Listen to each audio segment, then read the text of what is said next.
Now then, I'm Jules and welcome to the Wedding Mavericks podcast. First of all, I wanted to say a thank you to all of you who listen regularly, and welcome to all of you who are listening for the first time. The purpose of the podcast is to hear others' stories and learn from their triumphs and challenges, and to explore topics relevant to starting and growing a wedding business. If you've been listening before, it would be really great if you reached out to me on social media at Wedding Mavericks to ask any questions or give any feedback you have, or let me know if there are any things that you would like me to discuss or any guests you would like me to interview. I'm at the point where I'm considering the different directions to move forward with the future series of the podcast, and it would be great to be led by the listeners. Right, on this episode, I'm talking to Diana and Vicky from the Little Pearl Bridal Boutique, located in Pickering, North Yorkshire. So it was a really nice conversation, as I had just been on their episode of their podcast prior to recording this, so we covered so much between the two chats. Diana came from a background in marketing and decided to start her wedding business 6 years ago after starting a family. Within the first 2 years, the Little Pearl was an established and award-winning bridal boutique. But this is where Diana realised she would need help to keep the business moving forwards. So Vicky came on board with a background in events and hospitality, and together they've powered through the challenges of the pandemic. And now they have their own podcast, Pearls Girls, and have just launched their own range of clothing and accessories. Not only is this conversation a great insight into the practicalities of starting and growing a small business, but we also discuss how personal growth allows you to keep your business moving forward. Okay, so on today's podcast, I'm talking to Diana and Vicky from Little Pearl Bridal Boutique. How are you doing, guys? Hello. Yeah, we're all right, thanks. Yeah, thanks for joining us. Yeah. Pleasure. Thanks for having us. I got tangled up there. Yeah, tell me a little bit about the boutique, where it is, and how. I really want to know sort of what you did before and how you got into opening a bridal boutique, really. Yeah, so we have the Little Pearl Bridal Boutique, which is based in Pickering in North Yorkshire, so a lovely little market town just on the way in from the coast. And we opened back in 2015, so Valentine's Day 2015, so just celebrated our 6th birthday. Yeah, which is crazy. Oh, thank you. And yeah, it's been a bit of a whirlwind 6 years, to be honest. When I opened, I just had Theo, which is my youngest, and before that I worked in an advertising agency, and then I worked in the corporate world for McCain Foods, which is very different, so frozen chips to bridal is a bit of a change. So I worked in category management, actually, in the corporate world. So my marketing is my background. I did that at university. And yeah, after I'd had Theo, as much as I enjoyed what I did, I didn't want to go back to the corporate world. I wanted to have that flexibility with the kids. And I'd always wanted to open a bridal boutique. A friend of mine opened one in Manchester, who I used to work with at an ad agency. So she kind of spurred me on, really, to go and do it.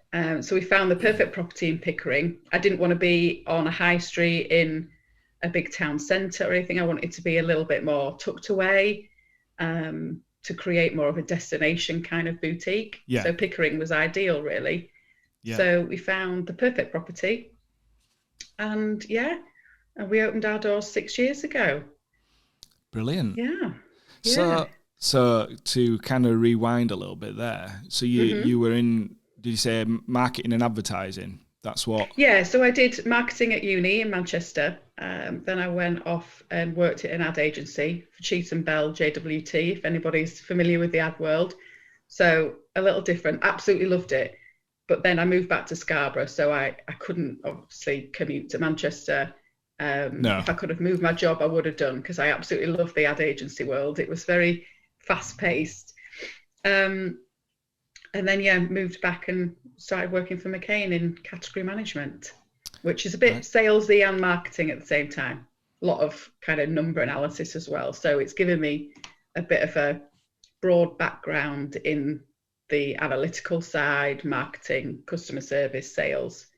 Yeah, Fantastic. Yeah. And what about yourself, Vicky? When did you kind of come to Pearl Bridal? So a couple of years ago to Diana. It was a couple of years, stylist. My background hospitality and weddings actually. So but more the sort of hospitality and planning side of it rather than the sort of boutique sales side of it. But I kind of grew up with parents actually in the fashion industry. So right. I feel like I've fallen into a really happy comfort zone working with Diana, and obviously what girl doesn't love all things beautiful and wedding related. So a bit of a slight diversion, but loving the sort of the sales and seeing the girls through to their days. I love that. So Yeah, I bet it's really nice to kind of a nice experience going to work. So if you're working in fashion, or you're working in like, a normal kind of retail environment, you wouldn't have anywhere near the, the experience of like watching people. I mean, it's a big purchase, isn't it, for people? Oh, it's a big journey to go on. Yeah. I mean, who gets to be part of that special experience as well? Not many. It's such a privilege. And I always have to pinch myself that we are part of that. Yeah. I mean, and that's it. It's great when people actually, it's more than just a job, isn't it? Because of what you'll get out of it.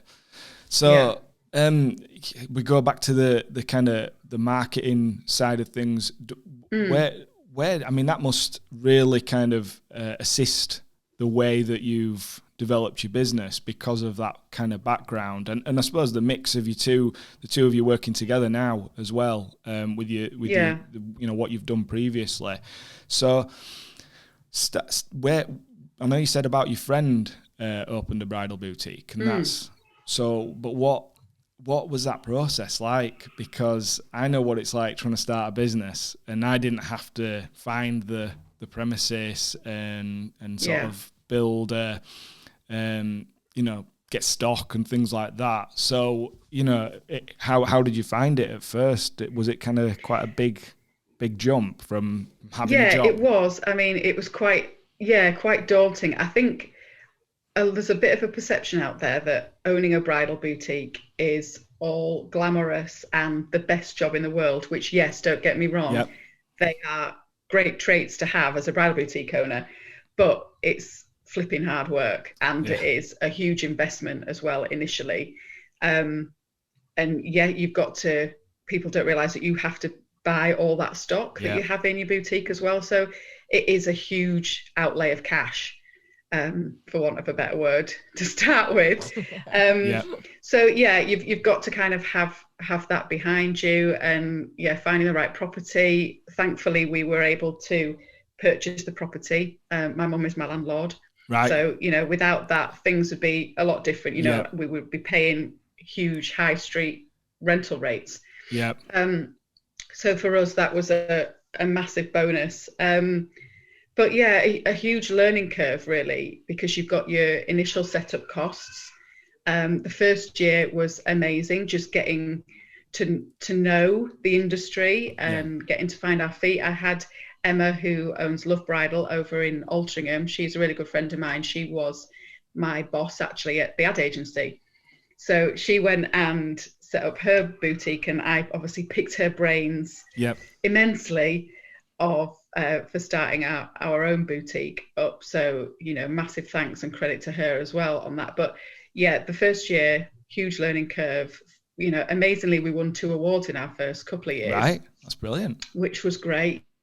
Yeah, so we won the TWIA award and the Wedding Guide award as well for best boutique in the area. So that was a massive high, because we'd only been in business for a couple of years, and it was all voted for by our brides as well, and it was all based on customer service, and that was a massive thing for me opening the boutique, that I saw a gap kind of in our area for a slightly higher end luxury one-to-one personalized service.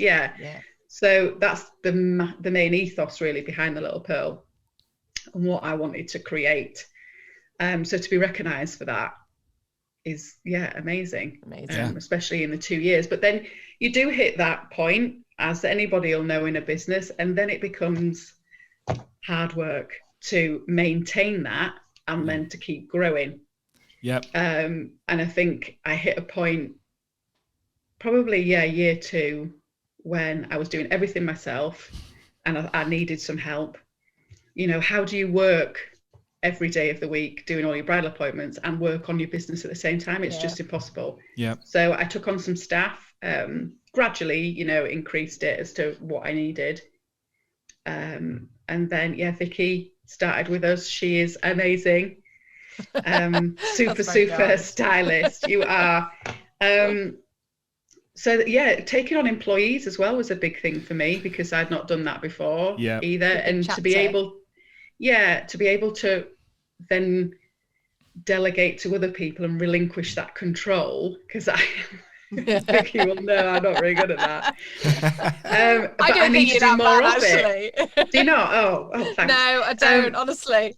But I think that is quite a big thing as a business owner. That's one of the big things that I've learned in this, is to be able to take that step back and think, we can't grow anymore until I either pass this on to somebody else and let them take control of it and have that ownership, you know, or we'll just be static. And that's kind of where I got to at work that on point your in the business. rather than in it.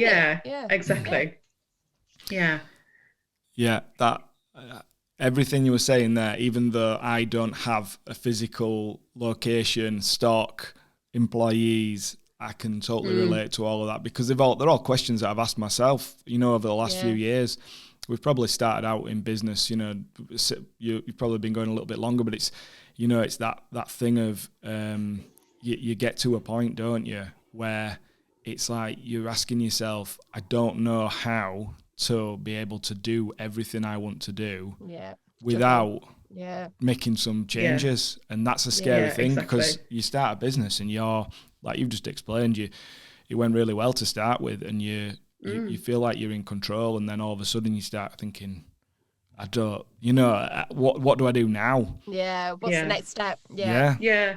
And I think it's just because we just got so busy, and you know, your name becomes established, especially in bridal. A lot of it is word of mouth. So we had a massive increase in brides coming to see us and putting their trust in us to be part of their day. And as soon as that gets busy and you're dealing with a lot more day-to-day appointments and other things can just get lost.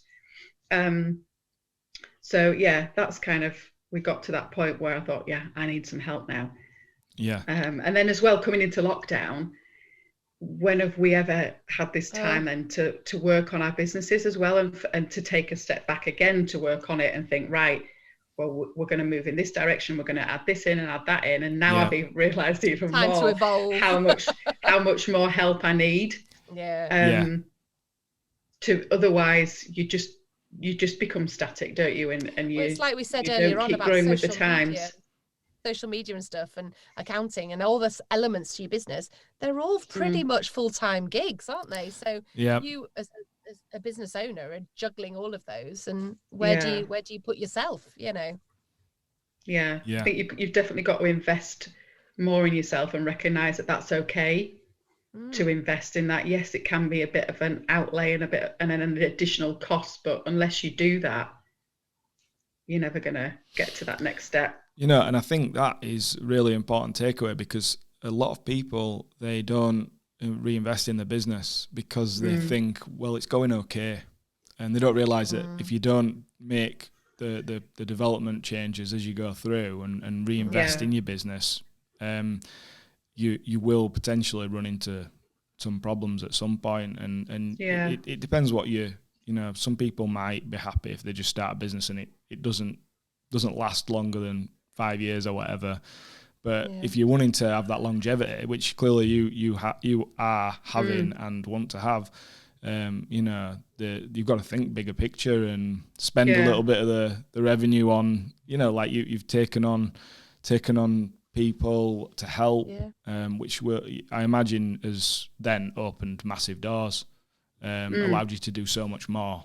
Time. Yeah, definitely. Just give you that time. And I think as well, another thing is investing in yourself, because I when we first went into lockdown, and I'd had William, so I have a 11-month-old as well as a 9 and a 6-year-old.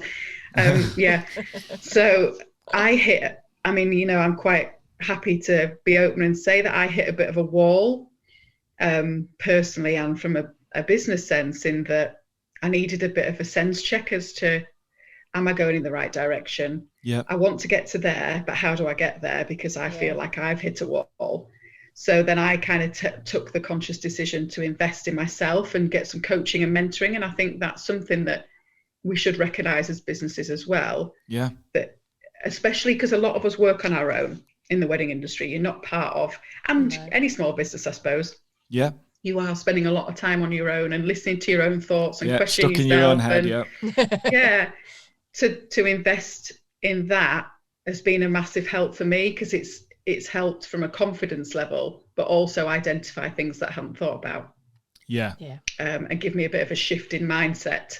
I know mindset is a hot topic at the minute, isn't it? And investing all that, but I am a massive believer in that, especially from taking that decision to invest. Yes, again, it is a cost, but was definitely worth it. And are there things that you think of at the forefront of your mind now from doing that? So I think I listened to one of your podcasts where you were talking about your mentor and things.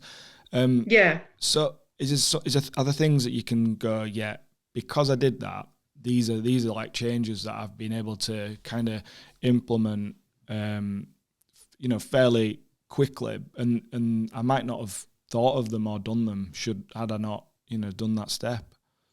I think for me, because I'm a mum, as Vicky is, and you're a dad, it's hard to, when you're working from home, to separate and have the boundaries. Yeah. So for you to know that it's okay to not feel guilty for not checking your emails, or for not being on social media one day, or things like that. And I really struggled with that, in feeling that it was okay. So my mentor helped me put a few things in place to kind of create those boundaries when you're at home, to know that, no, those days with the kids, turn off the work phone, turn off the emails, and separate it. Because that's just something personally that I kind of needed. Yeah. So that was a big thing that she helped me recognize, that it was okay, but also just that shift in mindset and being more positive and grateful for how things are, than thinking about things that you don't have. The negatives, Yeah. And that's the thing. You've obviously got a successful business, and I imagine if you're anything like me, there'll be times where you've not been able to see that because you've been thinking about everything you're not doing or you're not able to do. And another thing I think that has not helped in lockdown, and Vicky knows that I am terrible at this, with comparison syndrome. And as a lot of people, God, the amount of podcasts that I've been listening to, or even in Clubhouse, it is a massive topic. Not helped by social media at all. And that's something that she kind of helped me deal with as well, that to switch off from that, stay in your own lane, concentrate on what you're doing, turn off those blinkers. You're too busy thinking about other people. You're not focusing on what you're doing. And it's detrimental, I think. Yeah. So it's taken me a while to kind of get my head around that. And also smoke and mirrors, you might see something and think, oh my gosh, they're nailing it at this. But actually the reality is that is just their social media front. That is not necessarily how their business and how they are, coping, So. Yeah, exactly. I think that's so important for anybody listening, because you will no doubt be feeling like that, and if you're not feeling like it now, you will at one point, or at some point, or all the time. So knowing that without a doubt you're not on your own with that one is huge. So let me kind of talk a little bit more specifically about, and you can talk about this like as a historically how you did it, or and how you do it now, but how did you build it then? How did you get clients? Because if I open a bridal boutique, how did you get people through the door to start with, and then how has that evolved over time? main thing for us initially when we started was social media. Yep. So Facebook page, Instagram page, Pinterest, they were all the big things for us. Hugely visual, the place where our target market is hanging out. So you've got to know who your ideal client is and then go and search for where they are. And that is where they were. So for us, it was kind of a progression in that we were getting brides through the door. And then, as I say, word of mouth kind of happened. But the key touch point for us was customer service. So that is part of everything we do. So as long as that is top notch, then that's how we became recommended to others. And it was just kind of a snowball effect, really. Yeah. We've had I wouldn't say, as much as my background is marketing, I have never really had a very strict or structured marketing strategy, as for want of a better word. Yep. But I've known where I've kind of wanted to take the business and the ideal bride that we want to get in. So it was just making our communication relatable to those kind of people. Yeah. And we've gradually just built it up that way through Instagram. I would say now has overtaken Facebook. So a lot of the things we do on there, we try to vary it up a little. So it's not all, it's about really for us providing advice and a service to people rather than trying to sell. And people buying into us as people. Not just a shop to go and buy your dress from. So that was kind of a big thing, that people knew who we are. So they know who I am, they know who Vicky is, they knew who all the other girls that we've had work for us are, because you are part of their journey. Yeah. And they've got to put their personal trust in you as well. So that was being honest, a big story was to key. tell as well. Yeah. Being honest with them and not, you go to a lot of places where it is just sale. And for us, I think actually, if, for example, a style of dress didn't suit, we would probably say, look, this maybe isn't the dress for you, and being honest, I think, builds people's trust, because you're not there just to sell. You are there for a service, to help them find their dress and have that lovely moment with them, Absolutely, yeah. And I think that's kind of come across in all our communication, in everything that we've done. So we do all our social media, but we do mail outs to girls as well. So I was quite hot on email marketing campaigns to start with, not being as much of late. So that's something I need to start ramping up again. But that's definitely a good one. Yeah. Just to keep that engagement. But I'm just trying to think of other things that we've done. Obviously, being present at wedding fairs and things like that. They were a big thing when we first started. And they really helped just get us out there. Yeah, photo shoots. We've done lots of those style shoots with people, just collaborating as well across the industry. Yeah.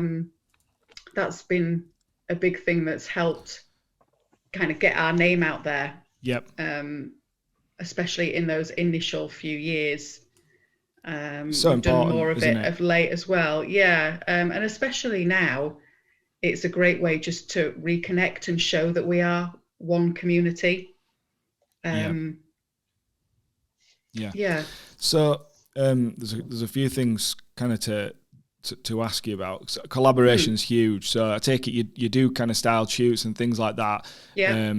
There's a couple of questions on that I'm going to go a bit off tangent, just because this is one of those that I always wonder, and try and be honest.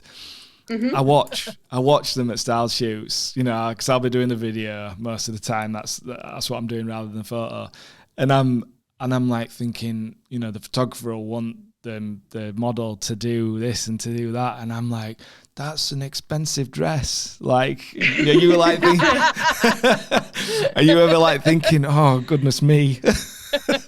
Yeah, I mean, there's certain things we say, oh, I'd rather you didn't do that, or if you do that, you need to put it on a plastic sheet, which you then need to edit out in your images, which people never see. But generally, it's about getting the right shot and collaborating together and creating something beautiful. So I try not to be too precious.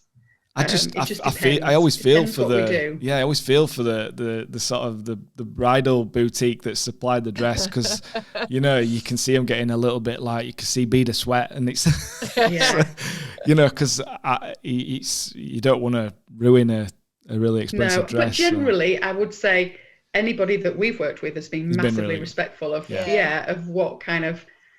They've been more cautious than we have. They're like, no, we can't do that, Diana. Yeah, they don't want to be blamed. Yeah. So it's fine generally. That's good. I once sat for 40 minutes picking leaves out of a lace train. Yeah, that's always good fun. Afterwards, like, oh my goodness. Yeah. So the glamour. So yeah, the collaboration, communication. Obviously, that I think that's so important, because the things you're talking about, I did wonder whether, because I would say you're the first person that I've talked on this podcast, or the first people I've talked on this podcast that are more based in like that kind of product environment, if you like.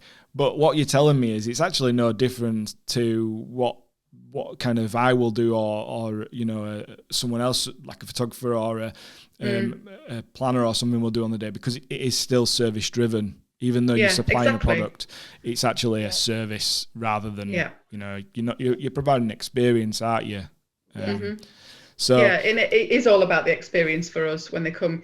It is not just about buying a dress. You could go and order a dress online and have it delivered, or you know, nip to your local high street. You don't get that experience, and that's what we're about. You know, they come to the boutique, they have the whole place to themselves for an hour and a half generally, sometimes more. You know, we are in constant communication with them from the moment they get in touch with us till even after their wedding. You know, we're friends with brides who have gone off and had their kids, you know, so it's not just here's your product, see you later. Yeah, and like Diana said, it's a process, and it does take the journey till the wedding day. It's not just about picking the dress; it then has to arrive. There's fittings, there's, you know, alterations, etc., to make it there perfect. You know, veils, etc. There's a whole sort of ensemble being put together for their big day. It's not just one fell purchase. Do you know what I mean? Yeah, which is nice to hear. Because it sounds like it's a very personal experience that you provide, you know, and you care about it. It's not you're not just like kind of we've sold a dress and so it's interesting, like I say, because it's I think of like what I provide is all like kind of service based, and you're saying exactly the same. So in terms of the way you operate, because what I noticed is, and I was really impressed, because you've got a video on your website, which cheesy. Did you think it was cheesy? No, I thought it was brilliant. Honestly, right? I try to sell video to everybody. I try to say you should have, any business should have video, because not just because I'm like wanting to create it for them, but because I know how powerful video is. Definitely. And that's why we did it. Thousands of words. Yeah, because how do you communicate that it's still a nice experience for us with all these COVID measures in place? Exactly. Through a video. You know, we created a really lovely booklet that is sent to brides when they book electronically, which is great. You know, it looks beautiful, but there's no better way than showing it visually on a video. Even if I do feel like I'm a bit cheesy in it, but you know, it gets the message across. I think it gets the message across perfectly. I thought it was a really, really well put together video, and I think, you know, having watched it, looked at your site. I mean, I could talk about your website, because it does stand out. You know, in any businesses, any wedding business, not necessarily just sort of a bridal boutique, but high five to Diana for that one. Thanks. Yeah, it's a new one. Yeah, that was a lockdown project. Yeah, the bane of my life for a long time. My other half helped me set it up, so he's the technical whiz behind it. Because you know, we couldn't invest a huge amount in a brand spanking new website during lockdown. When our business is shut, so we had to kind of work around that and create something ourselves, and so we could have a bit more control over it as well. Well, if you've created that yourself, then you should maybe go into branding and marketing. Oh, is that what you did before? But it's really good. The video, great touch. have you got an app? Did I read that right? Yeah, so an app comes with the platform that we use to host the website, which is really cool. It's something that we've not had before. So our brides can sign up to that and they get notifications through the app of new news or new events and things like that. Yeah. And on the video, I think I could see you could there was like an iPad in the shop, and you could come in and you could like kind of do like a virtual show to other people that couldn't be there. You know, all this stuff. I don't know whether you're like super techie or whether you're just very progressive in the way that you're thinking about providing this service, but it is some of the best, innovation I've seen from anybody in the wedding industry. It really is. And I'm not just saying that, but I'm really impressed with it. Well, we've had to kind of be, haven't we? I mean, when we came out of first lockdown and we knew we had to put all these measures in place, we did a massive risk assessment, more than a lot of businesses did. So that's why sometimes it's quite frustrating for us to be classed as non-essential retail when we have, some of the most strict measures you could have, and it's a one-to-one service. Anyway, I won't get on my soapbox about that. But so we implemented the iPad station so we can do virtual appointments, Zooms, which has worked well, hasn't it, Vic? Really well, and especially as the lockdown got stricter and stricter, and we were unable to have big entourages in the boutique and stuff with the girls. It was a great thing to do. I mean, a lot of girls have embraced really not having a big entourage as well, haven't they? A lot of people have not wanted to do that, but it was definitely a step up for us just being able to offer that. Otherwise it would have hindered our business as such if we didn't. So we did have to think a little bit out of the box on that one. I know some boutiques have gone with the massive screens and invested a lot of money in tech, but we found that worked for us. And more recently you've been doing dress delivery service and stuff where the bride's in their living room with all with all our dresses, and they're having to Zoom their so again tech has followed it. We've got one tomorrow.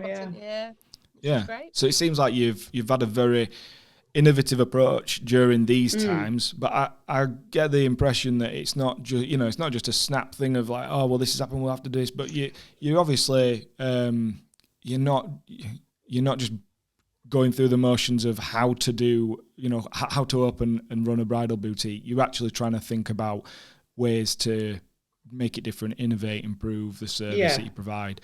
Definitely. And thinking of longevity for the business as well, because who knows, nobody knew we were going to be in this situation. No. And it's massively hit me personally because it's my income and it's Vicky's job.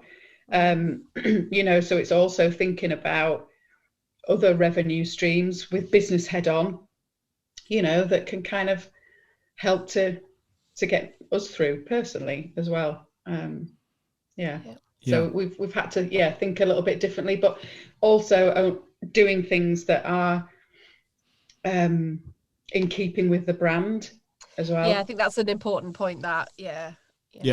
So nothing too wild and out there. It's kind of avenues we've thought about, so it's not just been we need to do that, let's do that. It is a thought through process. Even down to the hand sanitizer pump is marble. It's a nice one. Marble, beautiful. So actually doesn't look clinical and horrible. So that kind of goes nicely into you've created a brand, and it's obviously a luxury experience and product that you're trying to provide. So what how did you go about that process? Of creating.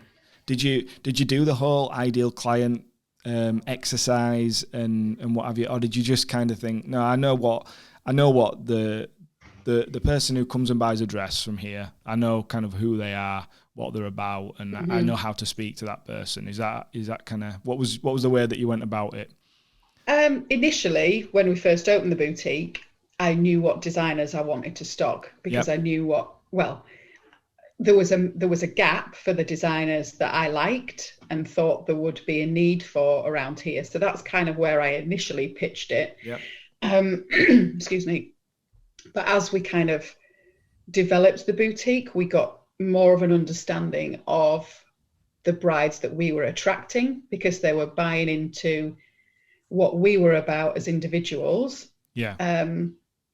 And what the Little Pearl was about. You know, we're quite girly, we are quite fashionable, quite stylish. You know, we're not too much on the traditional spectrum. Yes, we have some of that kind of vibe in our collections, but generally we are something a little bit different to what else you could get in our area.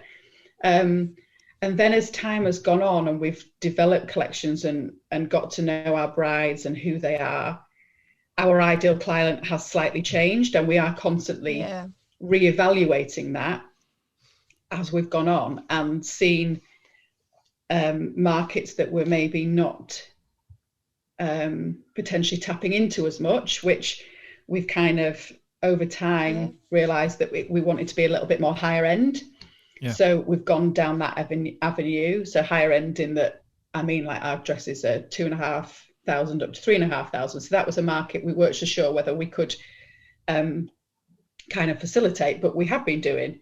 And it's been going well for us. So we know that we've got a couple of different ideal clients, I would say, in our business. That's good.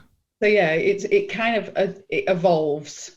Nothing has always been, it wasn't set in stone to start with. It's kind of evolved, and now we know where we are. 6 years later. But that's well, we've only just launched a new sort of side to, you know, the curve range and stuff. And that's been really popular. And so I think it's constant, isn't it?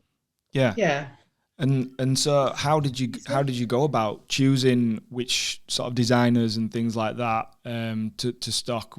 Was it something you had a lot of? Did you take it from getting married yourself, or did you have a lot of knowledge in it? Was it something you had to like educate yourself in from scratch? How did you? Initially, I did loads of research as to different designers out there, but one big thing when we first opened was that you've got to love the dresses that you have in the shop. Otherwise your brides are not going to love it. And I've always kind of maintained that, haven't we, Vicky? If we don't like them, then you just wouldn't. You just do it. So that was a big thing to start with. But for bridal, I'm not sure how many listeners will know how it kind of works, but we have certain exclusivity areas. Without going into too much detail, but you can only have so many stockists in a certain area. Right. So that often dictates which designers are available. But we were very clear in our brand and how we wanted to be and the offering we kind of wanted to give. So girly, romantic, fashionable, stylish, and our collections all then marry that up. So so you excuse me, frog in my throat. So I know we're all a bit like that today.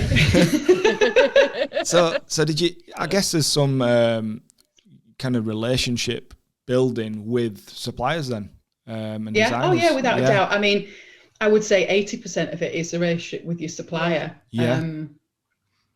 Because if you don't have that, then you can't provide a good service for your brides.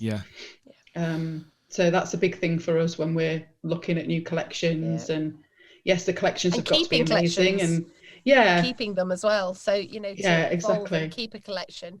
Again, if the relationship's not great, the collection's likely to sort of fall by the wayside, and a new one, you know. I mean, we've had a change of collections over the years, probably more than some boutiques, but we've evolved as our collections have. And you've got to go with that rather than feeling too nervous about making that change. You know, I just wrote an article for our industry magazine yesterday, and that was one of the questions in, about what advice would you give to other boutique owners? And one of them, would be that don't feel if a collection's not working for you or you're not getting your return on investment, feeling too emotionally attached and actually saying, actually, that's not working for me. I need to move on to the next thing. Right. Okay. That makes sense. But I suppose that's with a lot of things, isn't it, in business? If you can get emotionally attached, can't you? But if it's not working for you, you've got to think, right, okay, it's not. What do we do to change it? Yeah, absolutely. So, we've talked about the way that you've kind of come into it from another industry. You've been prepared to kind of innovate and do things different. So we've talked about like the home bridal experience, wedding morning dressing service. So can people come and actually get their dress on in the boutique, or we would go there generally to their wedding venue? So you help them get dressed, which is a real like that's I don't know of many people that are offering that service. We wanted to do that because we're part of their journey for so long, and then we miss that bit, which is the day, and a lot of girls, would like to have us there just for that whole trust aspect, that we know the dress and we know how it fits, and we can be there to help them in it on the day. So it is amazing to be part of that.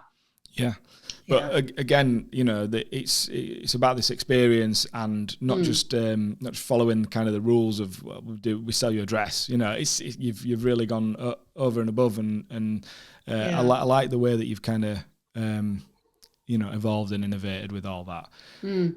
So what kind of would you say is the next thing for you going forward? Is there a solid plan, or is it, I suppose at the moment everybody's just kind of a bit derailed because of what's happened? You could say that. But have you got like plans to expand or open other sort of shops or boutiques? Or so I suppose for me, first thing is just to get back to what we were doing. Get through the rest of this year.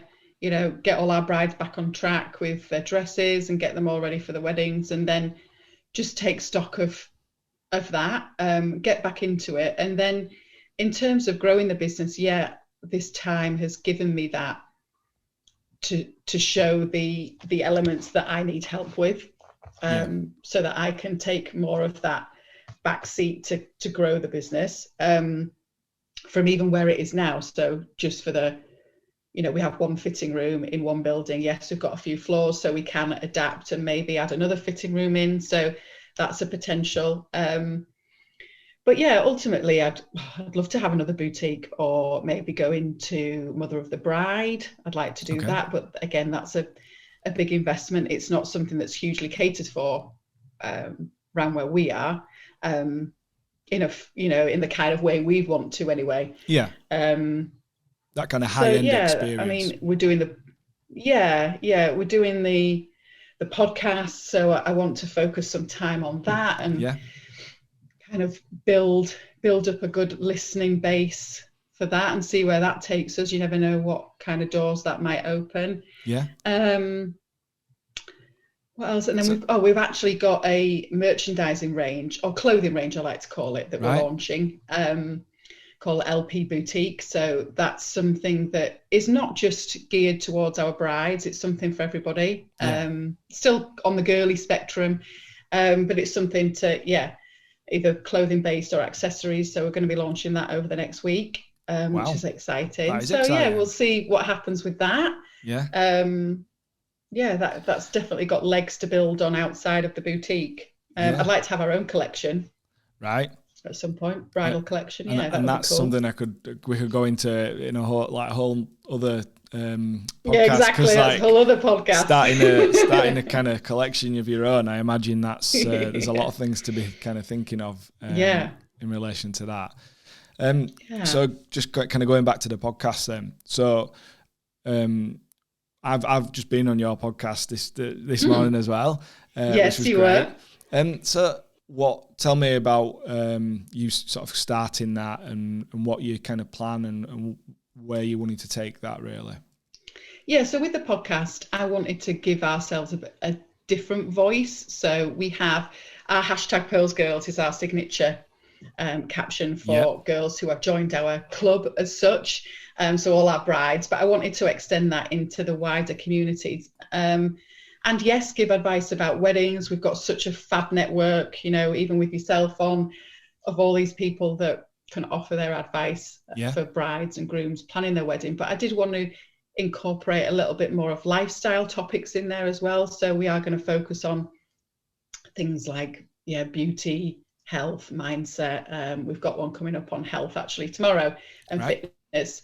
So I'm recording that one. It's a it's a mammoth recording session this week. So yeah, I just wanted to do something that captured a slightly wider audience for it, and then see where it takes us. So it's all give people a little bit of an insight into the Little Pearl world as well, and Vicky and I.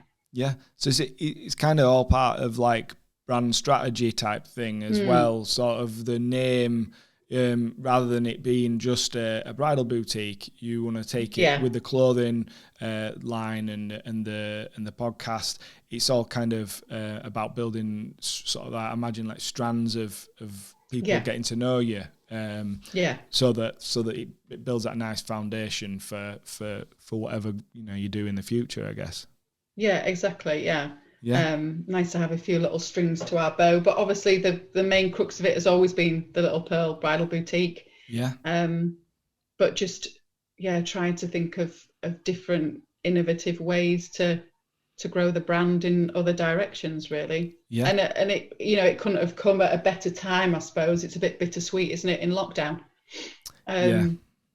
But again, that's what it's done, is it's like giving us all time to focus on things that we wouldn't necessarily have that time to focus on. So that's I do hope, I do try to look at the silver linings to come out of this.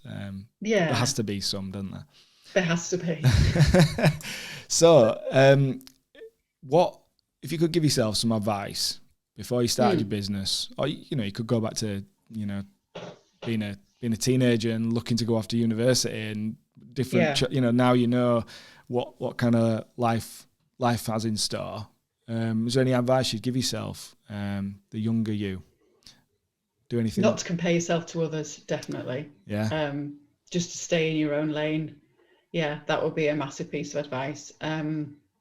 And to, we were chatting about it earlier, to have that investment in yourself, have some kind of mentor or coach to help guide your way through as well. That's going to be something that I look at as a continual thing. I did it for a short period, but I do think the more I listen to other people talk about it, it's something that I think would benefit on a longer term. So I definitely would have told myself to have that on the side as well. Just to help with that sense checking as well, because running a business is flipping hard work on your own.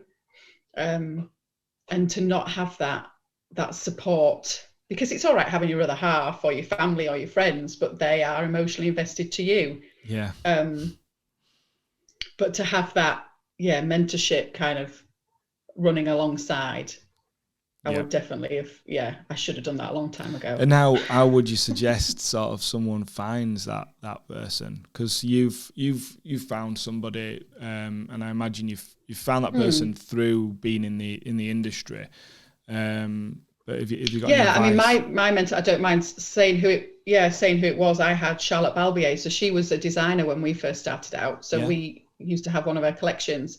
She sold her bridal business and then went into business and mindset coaching. So I already had that relationship with her, so that was quite an easy move for me. Because I think the main thing when you are searching for that mentorship is having somebody that you can relate to. Because if you don't have that, I think it's really difficult. But you also want somebody that's going to push you and challenge you and kind of hold you accountable, which is what I needed.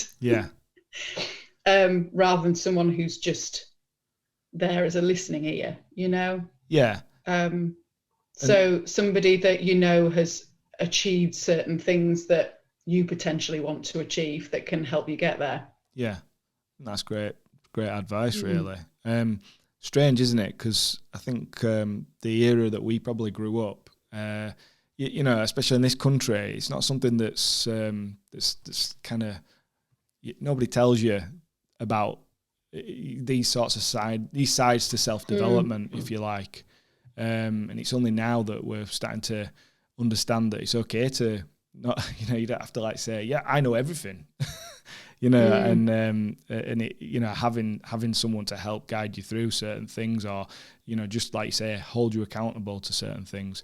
Definitely. And I found through this time, you know, our community of bridal boutiques, you know, I'm in a couple of Facebook groups, and nobody has ever been as supportive as they all are now, which is good, collectively together, and to have that listening ear from other people who, you know, are in the same boat. But, you know, I look at some of them and are in total awe of them as business women. You know, they've been in bridal for a long time, and that's when you do feel a bit nervous and think, oh God, I can't say that, or I can't say this, but you can, because we're all still going through the same thing, and it's taken me a while to get that confidence.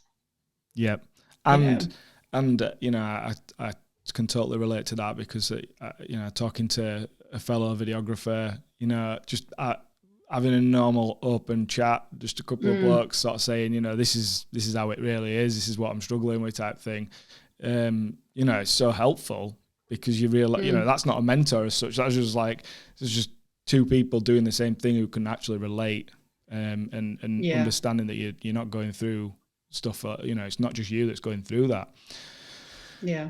So, what do you think are the most successful attributes to being not successful attributes? What do you think are the attributes that make someone successful in the wedding industry? Just because there's themes that come out of this, and that's why I just like to find out if you're saying the same thing as what other people are saying. Yeah, I mean, over and above anything, you have got to be passionate about it, and you've got to love what you do, because the wedding industry is hard work. Yes. You know, it can be long hours. You can be working weekends when your other half is, you know, often at home with the kids if you've got a family, or you know, it can take over your life in a different way. So you've got to be hugely passionate about what you do, but also in a way you've got to kind of have some boundaries in place as well, because you've got to try and have that work-life balance if you do have a family. And I've only kind of got to that over the last year or so, I would say, in recognizing that, and that it's okay to have that. In not feeling guilty. Do you think the time that you've had this last sort of year, do you think that's helped you to figure that out with the work? Yeah, definitely. Yeah, without a doubt. Without a doubt. I mean, God, I'm itching to get back into the boutique, but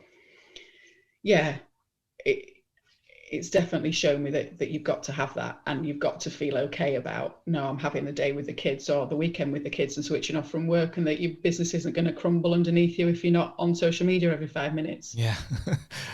Another silver lining. Because you do start to feel like that, don't you? Yeah, absolutely. You do think, if I'm not present, I'm going to lose 1,000 followers, or no one's going to see me, or whatever, you know? You can fall into that rabbit hole, but you've just got to, it's not, you know, that's not going to happen.